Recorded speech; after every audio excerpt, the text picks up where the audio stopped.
What is going on, everybody? Welcome into the 94th edition of the Tuesday Track Talk. We are officially back in the seat after a little siesta here over the last 2 weeks. And we've got a jam-packed episode for you, covering some wing sprints, some asphalt racing, and some dirt late models. As we always do, whole gamut of racing across different disciplines. So it's been a little while. We're back in the seat and ready to rock and roll. But before we jump into things, how we doing, boys? Looks like Kellen's at the racetrack tonight, so can't go wrong. Yeah, we missed this one because of my adventure. So, no, the wedding was good. One might say we caught a few rugs. So, no, it was a few beverages. Everything went off without an issue. That's all I could ask for, and I think everyone had a good time. That's the other part, is we just want everyone to have a little fun. So, no, it was good. So, here we are. Did it take as long to recover for this one as the other party did? That first one was rough. Yeah, we did get, I would say, kindly removed from the pool at about 1:45. But we made up for it by visiting the in-building watering hole, as they would say. Yeah. Yeah, we got kindly asked to leave because we're making a little bit too much noise at 1:45. So, no, it was good. I still wanted another hour in the pool, but hey, you win some, you lose some, I suppose. So, here we are. Yep.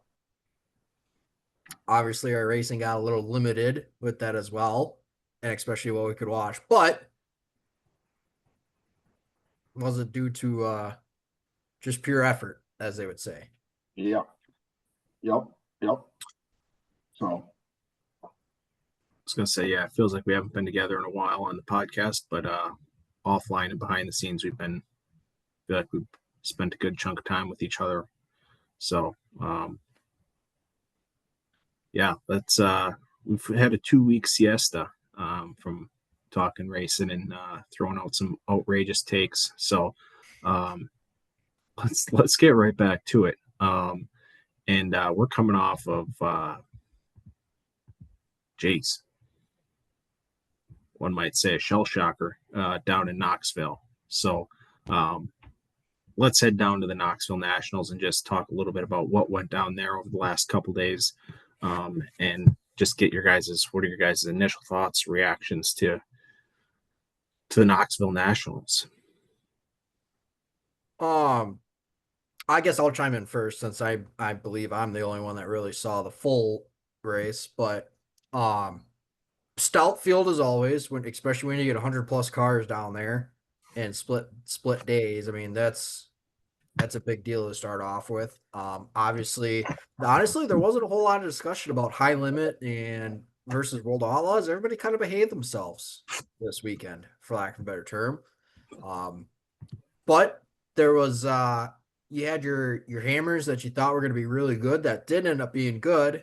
But do you think you had one guy that you didn't know exactly what was going to do that just shocked everybody? And I don't think we need to really sugarcoat it. Ryan Timms kind of put an ass whooping on the field the entire weekend. That one kind of came out of nowhere, and I think the other kind of storyline to that is across the course of the weekend, I think David Gravel he's good to be the villain, apparently. Oh. He's done being the nice, oh yeah, listing some sponsors and calling it good. Like, old boy he's full on sprint car villain mode right now. So we'll see how far he decides to take this, I guess. Yep. But yeah, He got rolled up early. Uncharacteristic early rack for him. But I mean, he charged hard in the feature. So I don't know. Had to work his way in, though. He didn't lock in from his prelim night on whatever night it was, but he had to run the Hard Knocks race on Friday night to get in. So Yeah. Yeah, you talk about just one mistake, talking about just one mistake, and that can be up for debate whether whose fault it was there. Early on, if it was a Thursday night, in his prelim night. I mean, you just talk about the room for error at these events is actually, I shouldn't even put anything up. Yep. There is no room for error, because that is, you could argue, sprint car's best in the Hard Knocks on Friday night. So a little bit uncharacteristic. And then you talk about him going on Saturday night. I think he started in, was it row 11? yeah, because he started 21st. So, I mean, just one incident. Don't want to say ruins your weekend, but man, does it make it way tougher on yourself. Yeah. So, I mean, ultimately, really what it came down to is Ryan Timms was just that good. And obviously, it helps when you're a weekly guy at the track and you get a ton of laps, but you still got to be able to put it all together when the time counts. So, by the way, it was Hunter Schurenberg that got into gravel, or them two got together. He then said that he was signing autographs with his eyes closed after gravel made some comments. Yeah. So those are both, aren't they both World of Outlaw guys? They are both World Outlaw guys. Whoops. So, kind of characteristically, we kind of talked about this a little bit in our group chat, and I don't know what you guys think. Donnie Schatz had to race his way in. He ended up getting into the show, but it just feels like Donnie's been struggling this year. And I think that's 2 years in a row that he's had to race his way in. Yeah. From the Hard Knocks race, and that's coming off of 3 years ago winning it all. Yeah. And it's been noted that the Ford motor program, or whatever they were doing with those Ford engines, they switched obviously and went away from Ford, but man, I don't know. It just feels uncharacteristic that Schatz has just struggled most of the year. Yeah. So I don't know. That's kind of something I've been a little bit following along with, just in the idea of, man, it's been a struggle bus for that 15 camp all year. And I wonder, and I feel like this goes the same for the asphalt side and the dirt late model side and stuff like that, but you have one of those years where if you just don't really start very good, it's very hard to get out of that slump. Yeah. And you almost kind of got to wait for next year. And you sit sixth in the points, driver points. Sixth in the driver points, 506 back with no wins. So, yeah, I don't know. it just leaves you thinking, you hate to say this, but I don't know. I guess we can go here, but Smoke isn't going to mess around with not winning races for a while. And he showed that with his Cup Series team and was done with that. So I don't know. It leaves you thinking, like, how long is Smoke going to do this? Is he going to keep the team going? Is it a driver change? What is it? Who knows? And, sometimes you think, like, sometimes drivers just need a fresh start. And whether that would be, a new team for Donnie, bringing some different guys in to help him out. But yeah, like you said, it's just uncharacteristic for him to be running that last chance on Saturday and to be winless right now. So and that's a staple of the sport. So For sure. I was just gonna see if I could find the history of that team to see. Obviously, Schatz has been on that team for a very long time, but I was gonna see if they've had any other drivers over the years as well. He's won 11 Knoxville Nationals, by the way. Oh yeah, 6 Kings Royals. there's no doubt that that Donnie Schatz is undoubtedly one of the greatest of all time. It's just that program's for in a sure. slump right now. Yep. and figuring out what is going to get him out of that is it's a $1 million question. 10 championships, 11 Knoxville Nationals, and 6 Kings Royals. 316 World of Outlaw wins. Third most all time. So, yeah, I don't know. That conversation just came to light in terms of, what the situation was and where they were at. But yeah, so going back to Ryan Timms here real quick. One point that I wanted to make is, and if this is status, I saw it somewhere. I should have wrote it down or kept it somewhere, but I don't remember it exactly. I hope this is right. Ryan Timms is the first weekly driver that races weekly at Knoxville to win the Nationals since Doug Wolfgang in 1989. If that stat's correct. wow. So you could say that's a score for the boys back home. Yep. Yeah.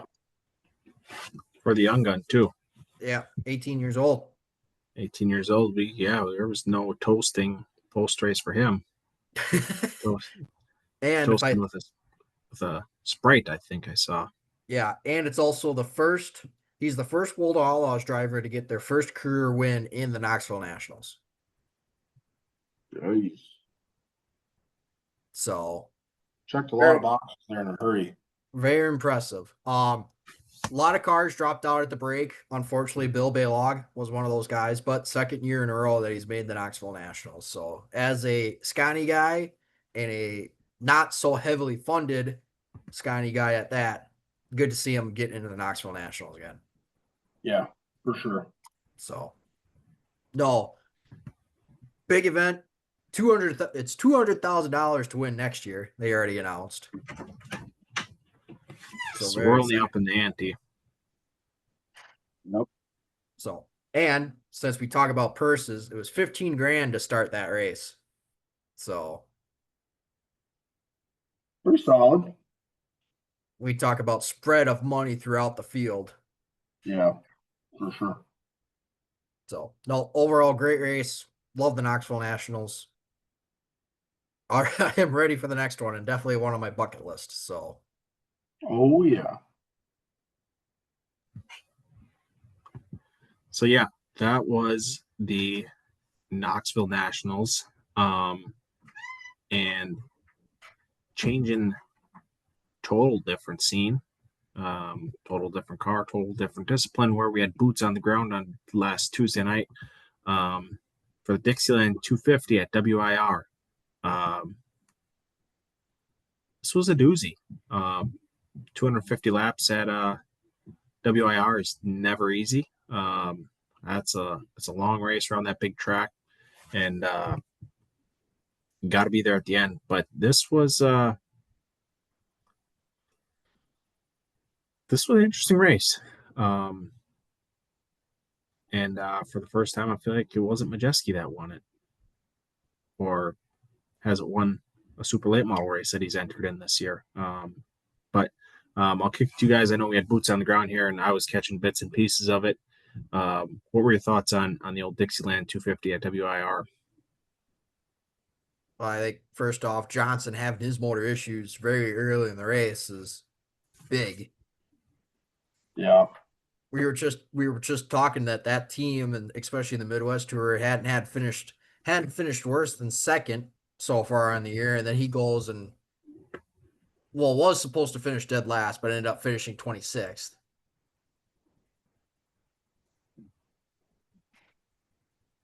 Yeah, well, I mean, the biggest thing about that whole storyline with him is it tightens up the points battle a little bit more. Big time. So now the points lead is down to 27. So him and Summers are 27 points apart, with Vandergeest kind of lurking in the weeds there at 38. So Vandergeest really isn't out of it yet, but he's going to have to put together some good races. Yeah. So, no, I think that was the big storyline right out of the gate. And then there was just chunks of the race that you just had either guys get together or guys lose it. I don't know. The Freddie Majeski incident. Watch the film, make a decision on your own.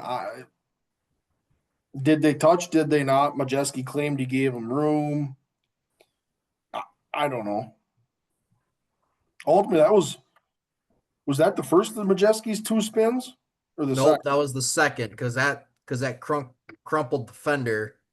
Yeah, and put him in the pits. Because he also had issues in 1 and 2 earlier in the race Joe as well. Valento. Yeah, and Valento was the other one.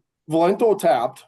But Majeski had just made a comment that spin, he kind of lit him up trying to stay out of traffic, so his tires were pretty much shot for the end of that race. Yeah. So, and that was maybe where, and I had this talk with my grandfather on the way home from the race, was Majeski never really showed his strength in that one. Like, right. He made his way through the field a little bit, but it wasn't like he made a super hard charge for the lead and got the lead early and pulled away. And given Majeski's smart, he's won that race before, knows what he needs to have at the end, and was maybe just saving it. But when you talk about Cam, like you were saying, like a Majeski type of race, like it just didn't feel like your typical dominance race that we've seen out of him in the past. Now, don't get me wrong, that made that race very interesting. And you had a couple guys that led throughout that one. You had Kraus lead some laps. You had Freddie lead some laps. Majeski ended up leading some laps. I don't know who all else led laps, or don't remember who else led laps in that one. But you had guys that your comers and goers, Summers, that just kind of were up there, broke away a little bit. Caution comes out, groups them back up, and they kind of shuffle from there then too. So, and I hate to say that I have a root for Majeski to wreck, but it's like, it was the first time after that wreck that it's like, wow, we're gonna have somebody else besides Majeski win a super late model race in Wisconsin. Feels like it's been a while. So, and yeah, I don't know. It just feels like I said, did it make the racing interesting? Yeah, but I feel like every super late model race, it's like you got the 91 car who's going fast time, who's going to take the end of line challenge, he'll go to the back for the extra $5,000 to win, like, and he just carves his way right to the front slowly but surely. And don't get me wrong, he did, but it just wasn't the typical 91 dominance that we've seen at other tracks. Well, the thing about that race is it is the Midwest Tour's longest race of the year. It is such a long race that you just have to be there at the end. When you look at your finishing order, right, like you got a fairly decent mix of different discipline guys. You got Fenhouse, who wins the race. Nason finishes second, a National Tour guy. Derek Kraus, third, a National Tour guy. John DeAngelis, for the most part, pretty much a Dells guy this year. Dells and big ones. Yep. You got Gabe Summers, your second place guy in points. Riley Stengen, who runs there weekly, if not weekly, very frequently. Gady, he's a red, white, and blue guy with Chase Motorsports in the 47. Cody King, here and there. Andy Monday, weekly guy. Levon Vandergeest, Midwest Tour guy for the top 10. Yep. So when you look at the group of guys that finished in this race, like you got your weekly guys, you got your guys that show up for big races that are chasing the money, and you got some national tour guys, right? Like, I don't know, you really couldn't ask for much more in shuffling on the deck, really. And ultimately, yeah, we had the couple of NASCAR guys there, and Eric Jones and Carson Hocevar too. Jones having a talk about a fighting day, having airbox issues at the beginning of the day, and doesn't really get a whole lot of practice time. Has to come from the back in order to salvage something. Carson Hocevar light at the scales in qualifying, so he's got to start in the back, and then has a smaller axle than what the rules allow, so he ended up getting DQ'd, but he crossed the line fourth, I believe. That very quietly, I did not see that. That very quietly got handled. Yep. Who did he drive for? Was that his own car? No, Carson drove for Richie Waters. Oh, yeah. That orange 5. Yep. Now I remember. Yeah, I did, because I'm like, how did Johnson not? You said Johnson didn't register last. I'm like, what the hell? Yep. Technically, Um, Carson got DQ'd. Yep. So. Uh-huh. But, and even then, too, and you know, this same conversation goes for this race as we did for the Slinger Nationals. Yes. Did we not get the national draw that we would always like to see? 100%. But you know what? Of the Midwest guys that we have in this, there's a lot of guys you could make a case for winning the race. Yep. And even then, looking at this race, it is again a step in the right direction. Yep. You had 27. You had 28 cars there, technically. Oh. Unfortunately for Bryce Miller, blew another motor in practice. I mean, you talk about a kid that can't catch a break. Yeah. Man. Just can a guy get a little help? Just give him an opportunity to run laps. Jesus, for real. Like, I sent you guys the photo, but they pulled, so during, what was it, driver intros or just before the truck race, they pulled the motor with a tow truck out of that car in the infield so they could get the motor down to Indy right away. Yep. The owner of that, whatever motor he runs, the owner of that company was there. So he had his truck there and just, loaded my truck. I'll take it down right away. So he was gone. That's McGunigill. Yep. So he was there Tuesday night and took the motor with him. Poor fella. Yeah. I mean, what's the guy got to do? But I mean, ultimately, coming down the stretch, it was a good race there at the end. It wasn't a wreck fest. Yeah, it wasn't a wreck fest, and there was a restart with what, 14 to go, 12 to go. You had all you could ask for, and you had them re-racked and ready to rock and roll with under 15 to go. So, and Fenhouse and Summers put on a good show. Yeah, raced hard, gave each other room, didn't wreck anything.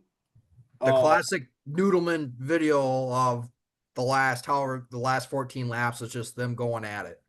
Yep. And I think, not only that, but earlier in the night too, there was a time early on or middle of the race where it was like Kraus, Fenhouse, Summers, Majeski, and DeAngelis all under a blanket that were just racing each other hard and clean. It's like, for any super late model fan that's interested in asphalt racing, like that is peak right there. When you can throw those 5 guys under a blanket all within a couple car lengths, just giving it all they got and racing hard. So that was, I mean, across the board, I thought the racing was fantastic. It was an awesome race. Yep. And ultimately, Fenhouse crosses another crown jewel off his list. Yeah, for sure. It's a solid little outing for the 4 camp. They've had a little bit of a tough stretch, so they've needed a good rebound. Yep. I was going to say, I feel like, they've had, as of late, just Madison, Slinger. I mean, they've had good cars, but they just haven't had the finishes. And so good win for Fenhausen for that team. They've showed they can do it all year. Just was a matter of stringing everything together. So, yeah. Any other final thoughts on the old Dixieland 250 at WIR? Great race. Yep. Always love it. Got to get you guys to it at some point in time. And as they always say, winning cures all woes. Absolutely, it does. That it does. Well, then let's go to another late model, but this time on dirt. Lucas Oil Boys. They were, we had the North-South 100 there for a cool 75 grand on Saturday night. It was 3 nights of racing. And I'll just kick it to you guys. I know there's some big storylines that we're going to get into here that came out of Saturday night feature. But I'll just kick it to you guys. Where do you want to start here with North-South 100? Racetrack was good. Racetrack was solid. It was racy. Guys could move around. Coming through the prelims and last chances, it gave guys a chance to move around to get themselves in the feature. So tip of the cap to the track prep crew. I think that's a good place to start because they very well could have locked down in a hurry and been one lane for 75 laps, which no one would have loved anyways. But I think from a racetrack standpoint, they had that thing pretty much as dialed in as you could have it for a 100-lap feature. I didn't really get to watch a whole lot of it, but, just off of that and then watching a couple of highlights, that obviously opened the door up for what I think is going to be the main point of our discussion for this race. A lot of sliders. To be able to set those up. That is one way to put it. I mean, Yeah, there's a few. Yeah, what the race comes down to is it was going to be, could anybody catch Davenport? There's going to be some cautions. He had a good car. He had the lead out to like 4.5 or 5 seconds at one point. So it was just going to be a matter of anybody could catch him. Well, that little weasel of Bobby Pierce found his way up there, and I'm going to say it this way, chop the nose off the 49. Fair or foul, I don't know. I don't love it, but that's me. He claimed you have to get the lead, you want the lead, but I'm like, dude, there's 48 to go. Did we have to stomp on a nose with 48 to go is my question. And I mean, we saw that with Hoffman at Mississippi. Threw that slider 2 laps in that, it ultimately cut the nose off of Bruning, I think it might have been. Bruning, yeah. But again, that chopped him, brought him down in the field and took everybody else out. Who's to say that slider really went bad? Yeah. And took Davenport out and put him in front of the field as well. Let's even go back to the fact that he was grumbling about the invert for the heat races. So I didn't want to start but that doesn't the deep. World Outlaws? I guess shame on me for not paying that much attention, but I could have sworn the World Outlaws had inverts for all their heats. I thought so too. I think he was just grumbling how big it was. What do you want me to do? Well, I just didn't want to start that deep with a good car. Well, yeah, no one does. Yeah. That's the thrill of it. But you know what? Guy. Where you don't hear anybody complain about that? Midwest Tour. Of course not, because they know what they signed up for. But you know what? That the invert, yes, you put your good cars in the back, but for heat races, okay. But for a feature race, when you get an invert like that going, that gets the guys racing throughout the field, and it makes that bulk of the race super interesting. Well, and it did just that because I think when Pierce started, I think he started 11th. And I mean, it was, I want to say 20, 30 laps in. He had himself up to like 5th. Yeah. Maybe even more. And I mean, it's yeah, I guess I don't know. It's the sucky part is usually when somebody starts it, if somebody's going to start it, you want the other person to be able to finish it. But Bobby started it and he also got the last say in it. He finished it as well. I feel like Davenport, I obviously it made Davenport's car ill handling the rest of the night. Um, just never was the same. But it's, I don't know. It's hard to sit here and say. I guess I don't know because I want to think about what I said about Nick Hoffman. Was that fair or foul? Well, let me put this in there. I was gonna say, who do we have a history of throwing bad sliders? Davenport or Pierce? Cheers.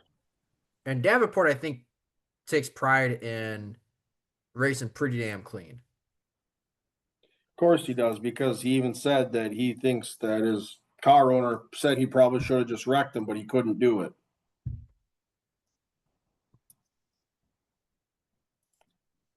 Yeah. So does the fact that there's a history, not only amongst those two, but the history of them two separately and how they race, really amplify this as well. Yeah. Of course, they asked Pierce about it, and he said he just wanted the lead because you have to get to the lead and you got to be in the lead and this and that and the other thing. And I don't know. As Davenport said, he's never wrong. He knows how to throw sliders, and I don't. Yeah, I don't know. I think Davenport's going to treat him a little differently the rest of the year. Oh, absolutely. Rightfully so, as he should.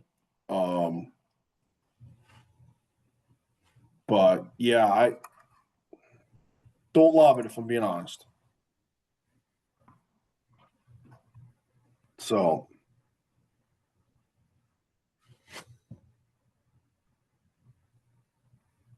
Oh, running into some technical difficulties here. I'll say we might be going 2 for 3 here. Yep, down a few cylinders. Yeah, I don't know. Fair fall. I don't love it. I don't hate it. No, I don't love it. I hate it. That's just kind of where we sit with that. I mean, ultimately, Bobby Pierce cashes the check, which is the hard part. Yeah. Like what? It's like, come on, he it's his fourth one, like.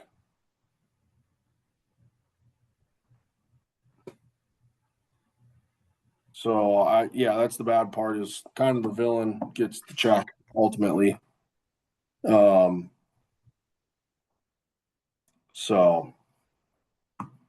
who knows? I don't know. The conversation is very polarizing because it is Bobby Pierce and Jonathan Davenport, where they have two drastically different followings who are very dedicated to their group. Yep. I eat myself. They are just very much so having hardcore followings, So I don't know. I just don't love it. That's where I'm at. Kind of puts a damper of what could have been a good race just to talk about. Yep. Yep. Goes from there. Sure.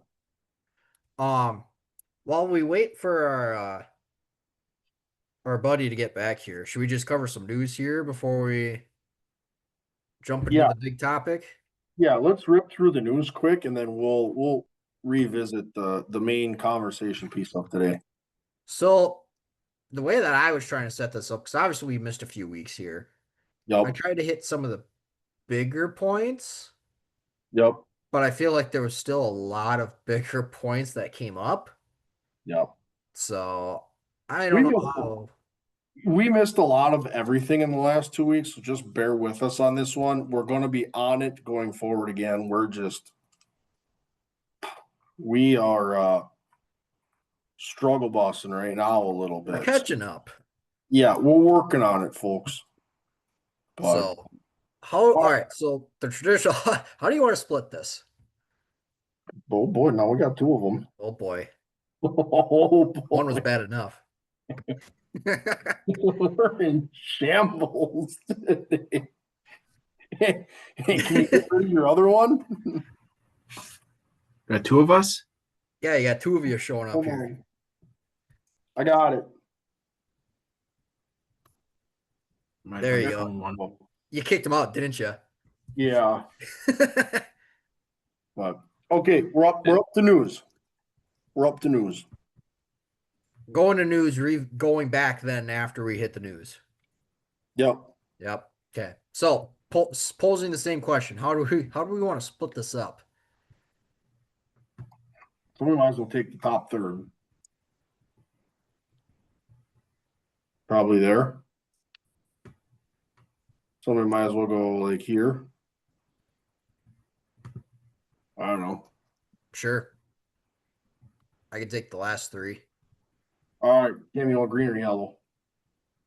I'll go green. All right.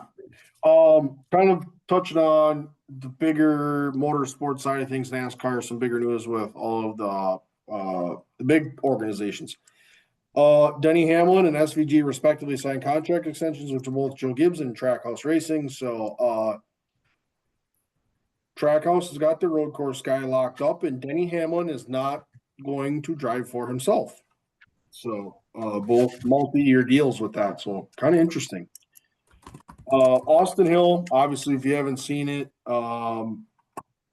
suspension and loss of all playoff points, and that comes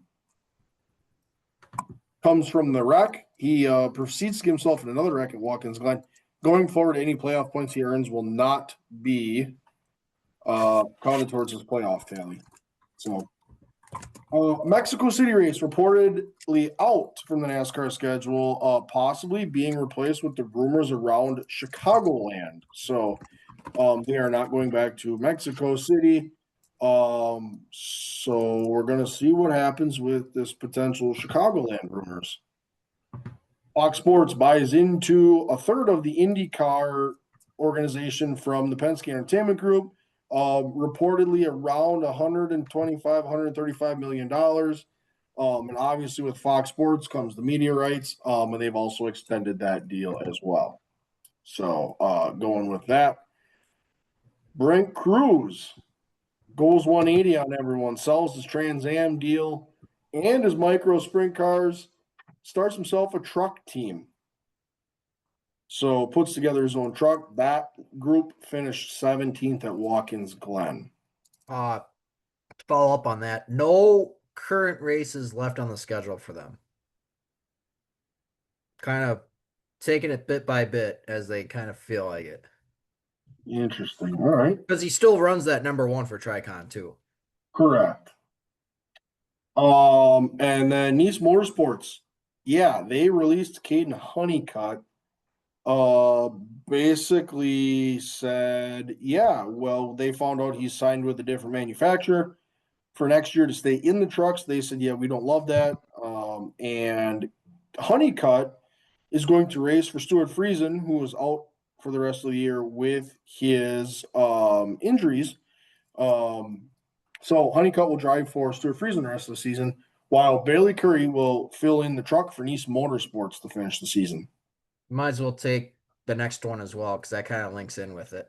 Yep. And then as of today, actually, so Tuesday the 11th, Monday the 11th, Andres Perez de Lara joins Nice for the rest of the year after Spire had released him.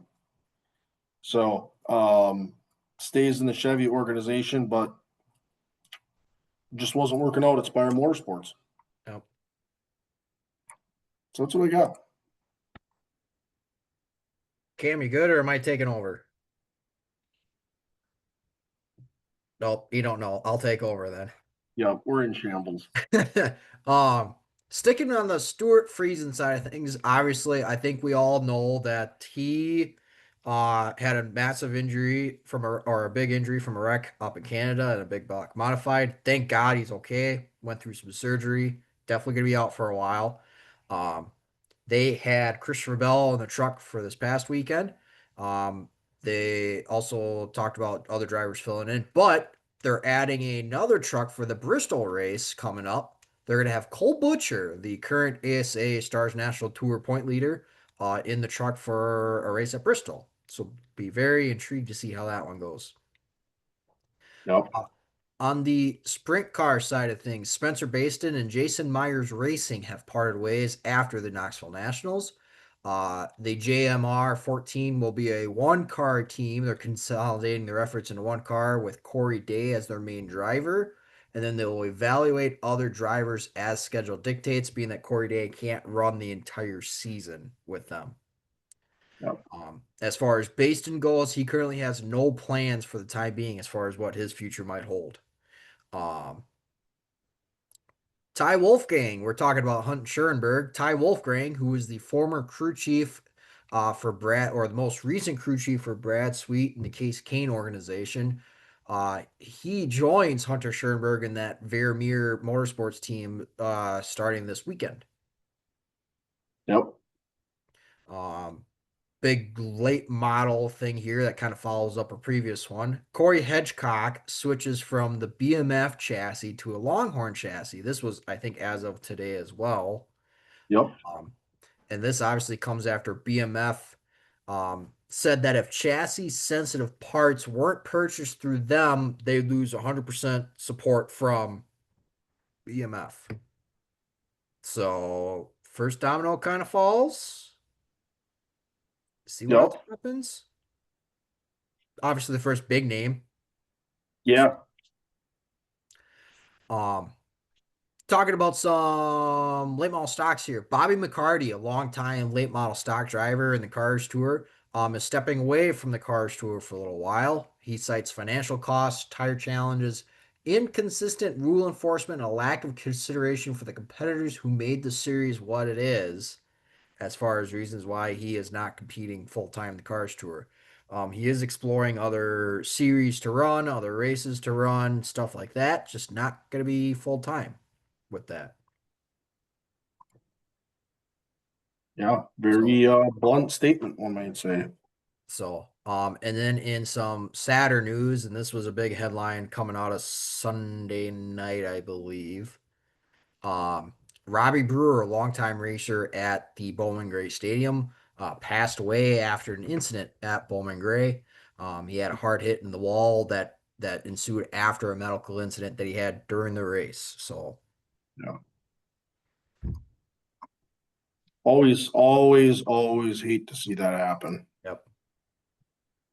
So. All right. Cam, are you with us? Are you back? You guys hear me? I got you. Got him. Boys, that was not good. I could see everything. You guys were functioning just right, and I couldn't hear anything. So, yeah. But now we're improvising. One device doesn't work, you go to the next. Yep. And you came in just at your favorite topic of all discussions: dirt late models. Yep. So I was gonna say, I think so. We did in the most recent episode, we did a sprint car check-in. I think it's a good time, especially coming off of this north-south race. Should do a dirt late model check-in, and obviously this is your guys' realm of expertise. So I feel like this is kind of your guys' upper realm, but I'll let you guys kind of start, and I'll chip in as I see fit. Where do we want to start? I think when you look at the rivalry of the sprint car series, I think the biggest thing about the dirt late model side of things is they have the you play nice, we play nice mentality figured out. Now, are there certain driver rivalries that are just going to develop? Oh, absolutely. That's what makes racing great. But from a certain degree, this balance of you can run with me and I can run with you when I want to do that, I think has worked out great for the late models. And something that I've griped about in the past with, the sprint car guy is only able to run X amount of races outside of the World Outlaws. That just doesn't apply to the late model guys. And yeah, it's a run what you want, but you can only, if you miss so many races, you're gonna miss out on the the programs, I guess. And that's on you to police. Yep. So yeah, I just think from a balance standpoint of letting guys run what they want to run, I think they've done a very good job finding that balance between, but really between the big series when you talk about Lucas Oil, World of Outlaws, and then you even start to talk about some regional series, the Mars guys, Hunt the Front Super Dirt series. Some of these regional series are finding dates and locations that are close enough that they can still draw the big tour guys to come back and run with them and help them as well in terms of bringing in some big name late model guys. So yeah, I think the rivalry in the series, I don't really even know what you call it a rivalry, really. I wouldn't call it a series rivalry by any means. No, I just Because I think they openly acknowledge I haven't and again, shame on me for not really listening to the World Outlaw side of things, but I feel like they both openly acknowledge each other's series. Yeah. So if there is a rivalry, it's definitely amongst the drivers when they go head to head. Yeah, for sure. I think Bobby mentioned that in his interview on Saturday night when he raced, which was a lame interview, but he said he knew, that was a Lucas Oil sanctioned event. Those guys are racing for points. And he just said, I'm only here racing for 75,000. And again, for what it's worth, acknowledges the importance that he's an outsider and, he's playing in their sandbox, but he's there to win. And he understands that while I'm here to race and, whatever, they got, because right behind him, it was Moran, Davenport, and RTJ that were going at it for second, third, and fourth. And if you look at the point standings, Lucas Oil, every position matters. So, yeah, I think they do a decent job. I feel like it's in a decent spot. And, I think this is kind of like the first time I've ever said this, but the real American beer late models, that I feel like the World Outlaws, I'll just leave it at that because that's easier to say. Obviously we've known going into the year, the championship runs through the 32 team. Yep. Nick Hoffman is giving it his best shot, but I will say what I do appreciate is while Bobby is consistent over the season, we have had a fair share of different guys win big name races. You talk about going back just a week or two ago, Dustin wins the USA Nationals for 100K. McCready's been finding himself wins here and there. You go back to PDC, Squirrel, Brian Shirley gets himself a big win. So, well, it is going to be, we know it's going to run through Pierce. The championship runs through Pierce because he's just that good over the course of the year. I will say, I will give it to him. It is cool seeing some of these other guys shake it up and get wins. For the record, and I'm looking at the World Outlaws points right now. Oh, I just lost my number. I think it was 12. 1, 2, 3, 4, 5, 6, 7, 8, 9, 10, 11, 12. 13 drivers have won on the World Outlaws so far this year. Given some of them were the Lucas guys. But you've had as you were saying, you've had your guys that run the full season. I'm going to say, let's see. 1, 2, 3, 4, 5, 6, 7 full timers have won on the season so far for the World Outlaws. Yep. And then you look at Lucas Oil, you have 7 different winners on Lucas Oil as well. 8 if you count Bruning. Which, and I don't mean to kind of jump the gun if I'm getting a little too specific here, but you talked about the guys that are winning too. Kind of a resurgence here for old Tim McCready. Yeah. Oh, T-Mac's been finding himself. I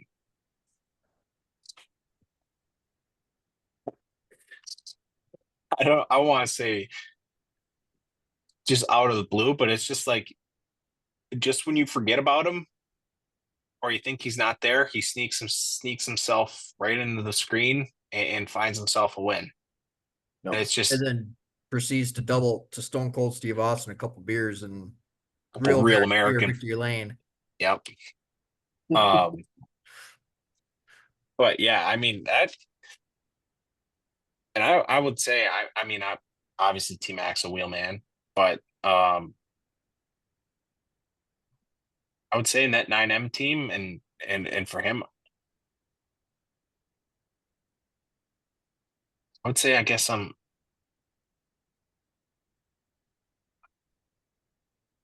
if you say, I guess I'll pose the question to you guys first so I don't look like an idiot. Is this below expectations, meeting expectations, or exceeding? To me, I feel like it's exceeding because I also feel like him getting out of the Rocket One ride, but then 2 transitioning over the World of Outlaws was kind of you're the second driver on this team and we're going to kind of tell you where to go. Yeah, you got to remember he's a Lucas Oil champ. He ran Lucas Oil prior to coming to the World of Outlaws, so he's a veteran, so it's hard to say, but some of these places he maybe hasn't been to in a long time, or maybe if at all ever. It's hard to say. I would say a tick above meets expectations. I would say he's not setting the world on fire, but he's 4th in the World of Outlaw points with 4 feature wins. So, Which is tied for second amongst the series. Correct. So yeah, I don't. He just keeps you in the know every once in a while. He keeps you honest. Yep. On the World of Outlaw side, somebody I think that has kind of struggled. I got a couple names for you, and they all run right in a row here, and you guys can tell me if I'm crazy in thinking this or not. Tanner English, Cody Overton, Ethan Dotson. I could agree with you on the English one. I'm Yeah. just checking something with Overton because I thought, Dude, and I don't mean to be rude, but let's go up the list a little bit. I know he's 6th in points, but Dennis Herb. He's exceeding expectations right now. I mean, he's 6th in points, but I feel like every other race he's in a B main or using a provisional. I could have sworn that Overton was going for Rookie of the Year. No, he ran the full schedule last year.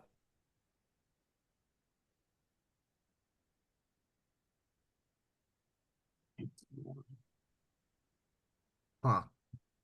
Yeah, he was a rookie in 2024. Got it. Back for his sophomore seasons in the David Stein Motorsports #2. Lil Sexy, as they call him. But If there's a guy that I would say if you're looking for an if you're looking for an underperformance, Yep. I would have to go English. Yeah, English to me has been the surprise. Yeah, he's been around enough. Yeah. Yeah, Ultimately, I think it's a 3-horse race for the points in the World of Outlaws. yep. That's Pierce, Hoffman, and Gustin. Yep, it's a 3-horse race. Yeah. And Hoffman and Gustin are going to have to be lights out here coming down the stretch to even have a chance at Pierce. Yep. So, yeah, I don't know. I think, hold on a second.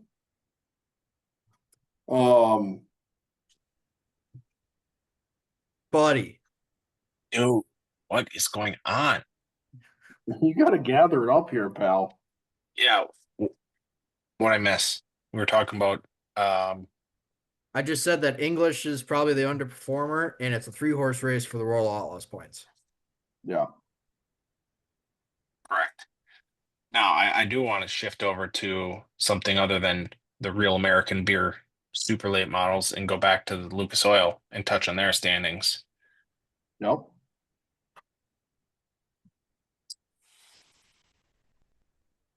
Obviously, this is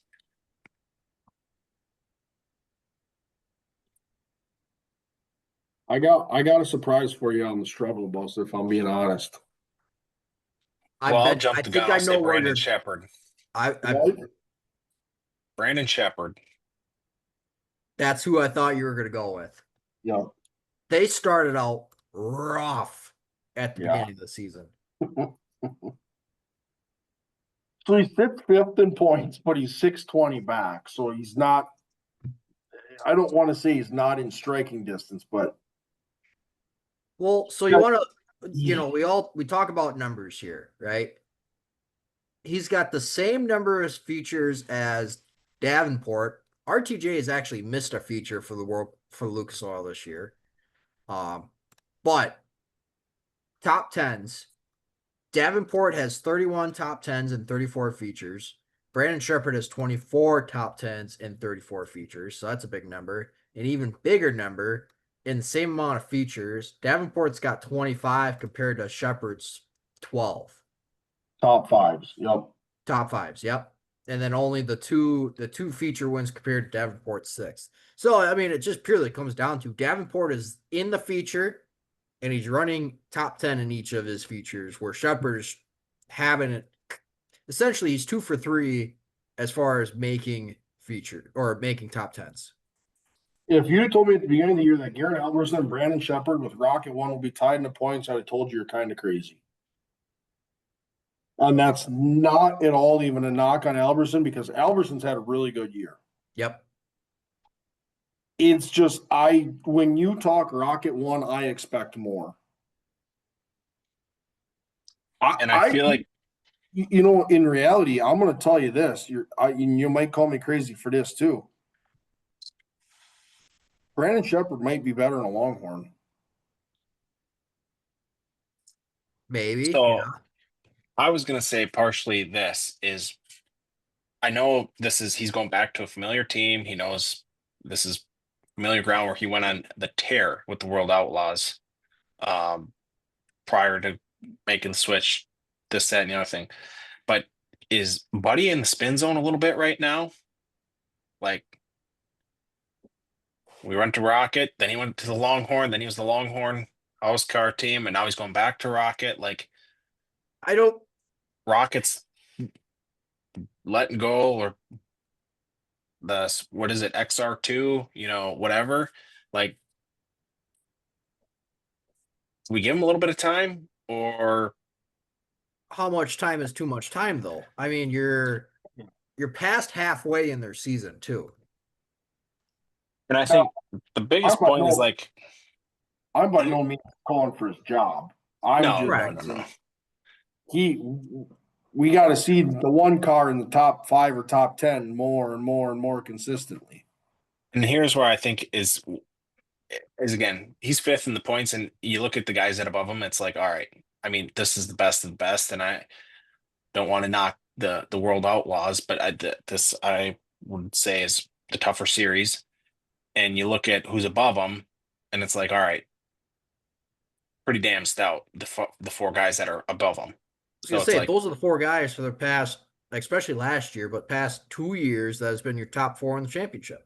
Correct. So But I feel like is the part that we're missing is like you're just so used to that Rocket One and B Shep. It's like out of the box, wicked quick, top 5 in qualifying, running up front, winning a heat, starting towards the front in the feature, and it just we don't have that. It's like okay out of the box, decent in a heat, maybe win one here and there.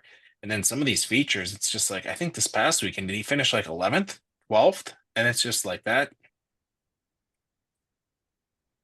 Yeah. Is I this don't the know. same? Something is just we're missing a little bit something right now. And Is this the same thing where it's like if you start the year off struggling, you're just going to struggle the entire year, and you kind of need that reset over the off season? Yeah, I think so. and here's the other thing is like, I mean, the blessing and the curse of being Brandon Shepard and Rocket One is when those two unite, the expectations are in the Oh, sky. massive. So it's like he's fifth in the points and whatever it by anybody else's standards, he's having a stellar year. But I feel like it's a little bit nitpicking just based on his success and what he's got going on. So um I don't know. Brandon Shepard currently sits 6th in the Dirt on Dirt top 25 dirt late model rankings. I'm going to guess Pierce, Davenport, RTJ Hoffman. Haughty. You had them almost in order. Pierce, Davenport, RTJ, O'Neill, Hoffman, Shepard. It's your top 6 in the Dirt on Dirt top 25. That was as of the week of July 25th. So there's a little bit of time in there, but Yep. Where's Moran at? 7th. So he's right behind them then. Oh.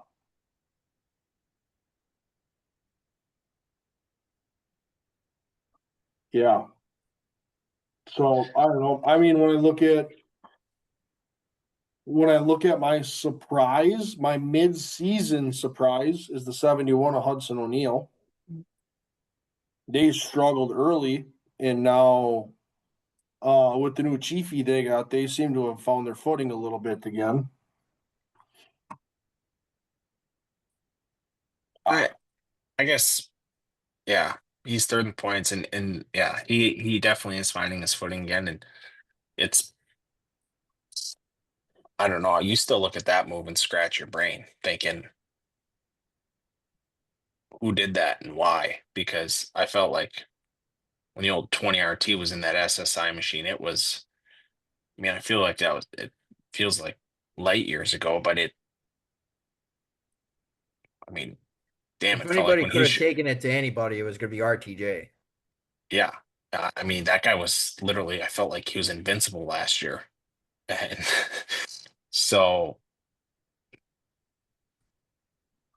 I guess I can't say I would say surprised because it's like, he's in the best of the best equipment. And if it's anything else, if we're not sitting third in the points, there's only one thing we can point to, and that's driver execution. So, I mean, and I don't know if I want to say this is a surprise as well, but um since Kellen's at the racetrack, we can't see the door, but the old 58 machine of Garrett Alberson, Yeah. he's sitting 6th in points, and this guy's first off, I don't think he ever has a bad day. Guy's always smiling, but but knocking off his first Lucas Oil in, and he's somebody that I feel like he's more consistently finding himself in the front. Yep. Winning prelim nights, he's in the main frame of the screen a lot more often than he was last year. So there's somebody I gotta give stock up to. It's the old Alberson machine in the 58. He's ahead of the Longhorn Oscar. in Brandon Orton. Nope. Has he gotten in the ballpark of RTJ and Huddy and Moran? He's in the zip code. He's getting there. Yeah. He's not dominant like they are yet. He shows flashes of it. I absolutely will give him credit for that. Figuring stuff out. Yeah. And I think next year, because I feel like, I mean, this is as of late, I feel like he's really starting to hit his stride and figure it out. It's like, I don't know. Be interested to see now that he started rolling and he's winning more. I feel like they've really started to hit their stride, what he could do on a full year of this kind of stride. Like out of the gate hot, starting out like this. And if you look at the way these guys, let's not hide the fact that these guys are cycling race cars fairly frequently. Running better means more of this, means you can cycle cars a little bit sooner. You can have the newest of the new when you need the newest of the new instead of having a car that, yeah, it's a new car, but it's not what the guys in front of you are running. So a little bit of this with a little bit of running better consistently can go a long ways, I think. So, yeah, for sure. 2 points I want to make real quick. One, 15 races left on the Lucas Oil schedule. Okay. And then two, I think it's no surprise, but Pierce is obviously on the top as far as the win columns go. He's got 25 on his website. We've got 24. Take it for what you feel like it's worth. Yep.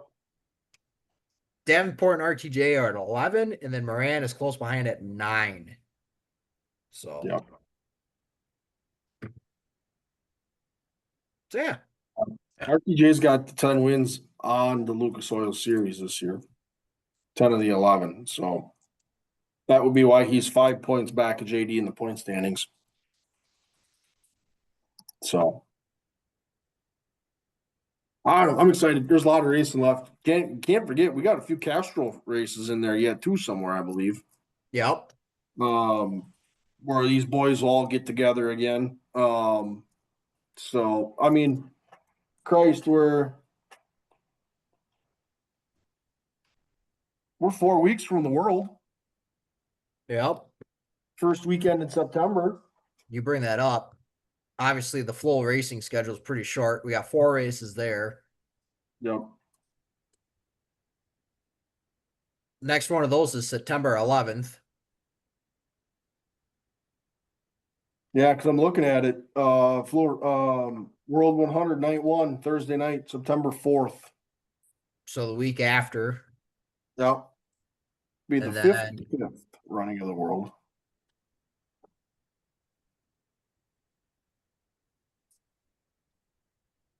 So yeah, lots of crossover yet for these boys to get racing together. Damn, summer has just flown by. I know. 4 weeks from the World is wild. The shit's over. Then we get to go back to struggling with that one football team that we watch every Saturday.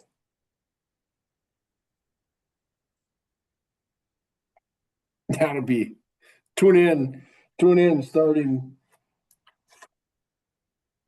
September 2nd will be your weekly Badger football report for the first 2 minutes.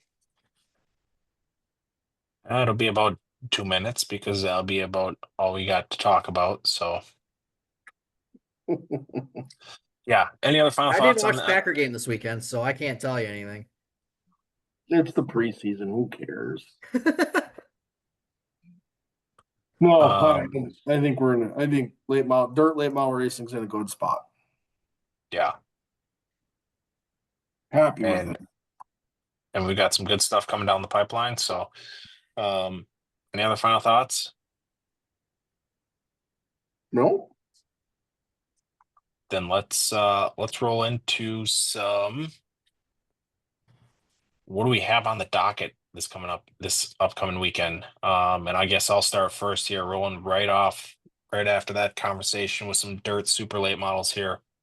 The World Outlaws is going Highland on Wednesday night, and then Kokota on Friday and Saturday, and then Spoon River on Thursday night.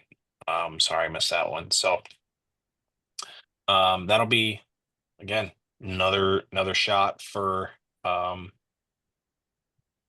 Hoffman's got to start clicking off some of these wins here, and some good runs to make some ground. So I feel like we're gonna start getting into point counting here down the stretch, just checking in the point standing. So Dirt Kings, they are Thursday night at the Hill and Friday at Outagamie. And then Lucas Oil. This race is always mixed bag, whether you like it or not. But the old topless 100 at Batesville Motor Speedway. So the old boys take the tops off the super late models. It's a weird look, but I don't know.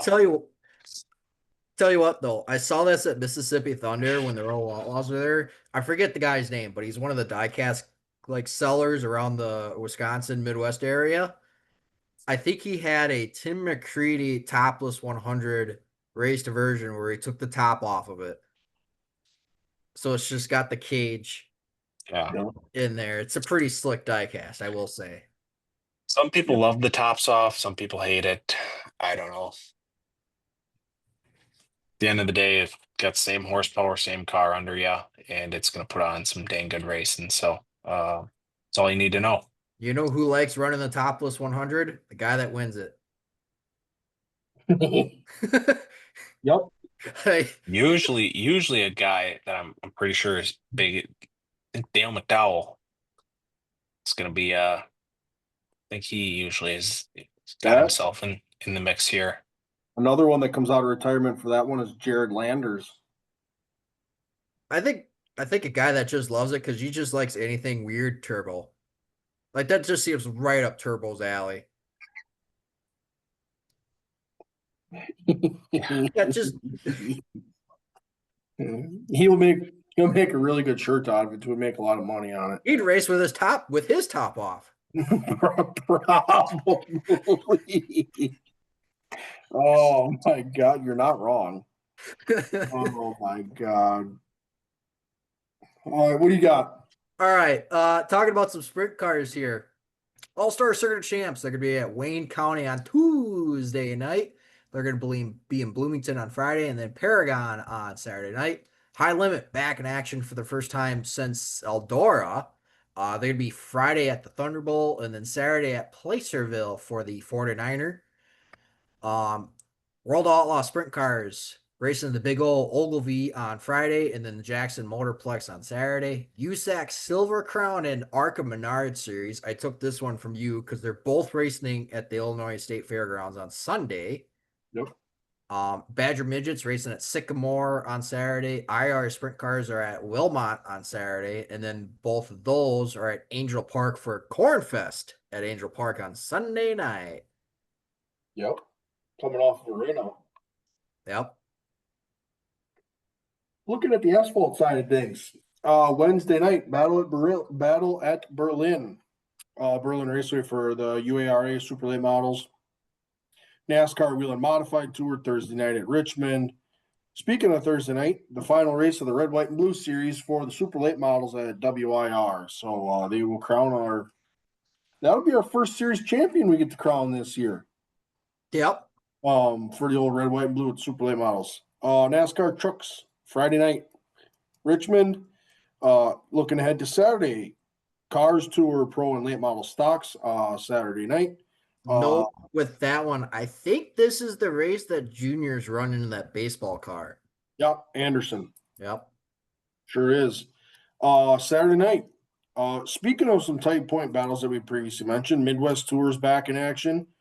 Midwest Trucks join them down at Grundy. Talk about a points battle. Reichenberger's 10 back of Grant Griesbach. So that points battle is shaping up to be awesome. The guys are putting on some damn good racing. Hell yeah, they are. Cup Series, Saturday night. I believe I looked at the schedule. 3 of the next 4 races are night races for the Cup Series. Saturday night at Richmond, And then kind of the last one on Saturday is the kind of a super late model special at Jefferson for the Orange Blossom. It's kind of their Jerry Eckhart, The youngest teenager. Yeah, world's youngest teenager. Yeah, world's youngest teenager. Yeah. So, little racing on Saturday night at Jefferson for them guys.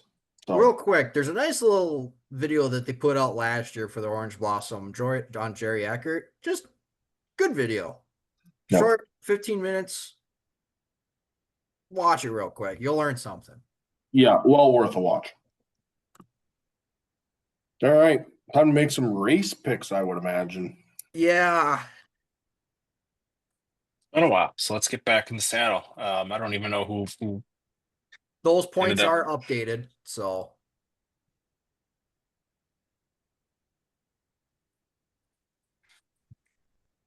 I don't know who ended up based on our last pick at Indy, who should get first pick, but they're in order of what Indy was. oh, so I get first pick. Yes. If that's what is on the list here. No, Calvin Oh. gets first pick. Yeah. All right. Perfect. This is where I want to be. Cam is last. Yep. This is a race you should go with the previous winner on. Yeah. He's quick Googling 2024 Richmond night race winner. I mean, I was completely caught with my pants down here. Oh, come on, boys. Oh, yeah, I just got to see the results because this was Well, you're going to see the results. You know exactly what we're talking about. yeah, I know, because I don't want to pick Austin Dillon. Come on, defending winner. Yeah. You know he's going to be bad fast. And this is the only race at Richmond, so he's got the freshest notebook. Yeah, Ooh, he's getting overwhelmed. Starting to stutter. Something a little freaky here. Oh boy. Yeah. Well, you kind of need it. Yeah, give me Ryan Priest. Oh my. Buddy. I'm sure he's going to run the mod race on Thursday night. He's getting some laps in that joint. True. I guess you're not wrong. So I feel bad that Kellen's that far behind, but then he does stuff like this, and it's just like you can't help but not feel bad for him anymore because it's like, come on. You're not helping yourself in all honesty. Yeah. Look, and I know it. I know we all want Ryan Priest to win a race, but let's be real. Like, you're trying to get back in the points battle. That's not the race. That's not the way to do it. I'm going to say this. If you want Ryan Priest to win a race, there's 2 races that he could pull this off at. I feel like it's here in New Hampshire. He's Yep. throwing Richmond, or not Richmond, Martinsville. Maybe. Yeah. All right. All right. Back to Sure. reality here. Back to reality there, track house guy. We never did talk about that race, but I think that's besides the point. I Yeah, you would guys pick- see Jizzy? You see Jizzy's cheating? What? You see Jizzy's cheating? Ow. I'll send you. He's got a valve in his car. It's illegal. Oh, God. Yeah, he's adjusting on a valve in there. It's illegal. I'll send you the article All right. afterwards. Well, either way, I'm picking Hamlin. You don't want to pick Jizzy or no? No, I'm picking Hamlin for Richmond. Because we're on an oval.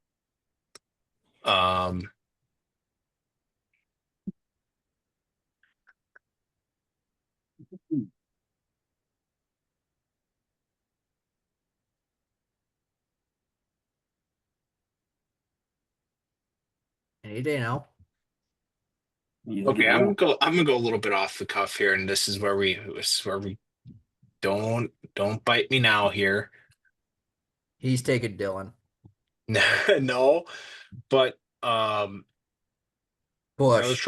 another short track guy that usually he can get her done at Martinsville, and then translate that to Richmond. And we're gonna go boom or bust. Give me the 12, Ryan Blaney, Yeah, boy, I can respect that. which means Which means he's probably gonna blow a motor this week which means we're because he either, ran 6th at Watkins Glen. yeah. Um, which means I will definitely be tuned in because we're either winning this shit or in the second stage we'll be done for the day with a blown up motor. So Well, I'm also going to be counting on you guys to watch said race because I'm going to hopefully be boots on the ground this weekend as well.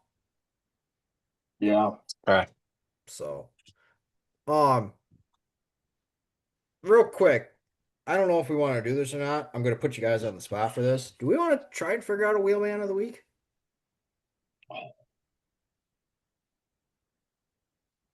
Yeah, I guess we kind of did forget about I mean, it. I've got a candidate if that helps any. yeah, he's Ryan, got the Well, there's 2 actually. Now I'm thinking about it. who you got? My 2 nominees, but I feel like I know which direction I'm going to go. Luke Fenhouse and Ryan Timms.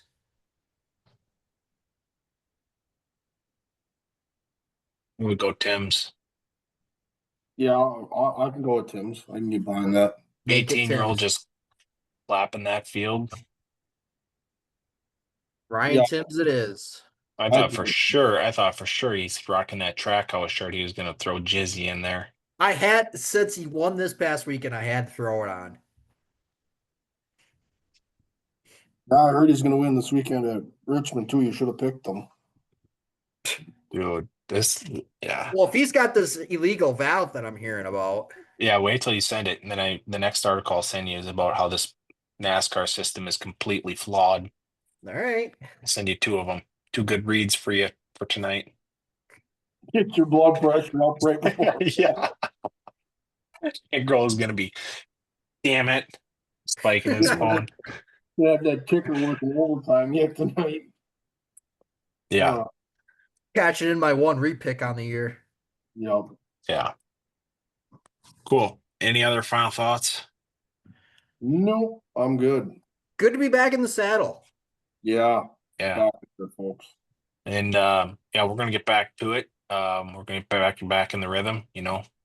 We're gonna start hitting our marks and putting down some good lap times. So as always, don't be afraid to like, comment, subscribe, give us some feedback, throw your race picks in. Let us know if there's something you also want us to talk about. Yeah, we are open to everything. So yeah, that is it for the 94th edition of the Tuesday Track Talk. Like, comment, subscribe, send this episode to your best friend, and we'll see you again for next week.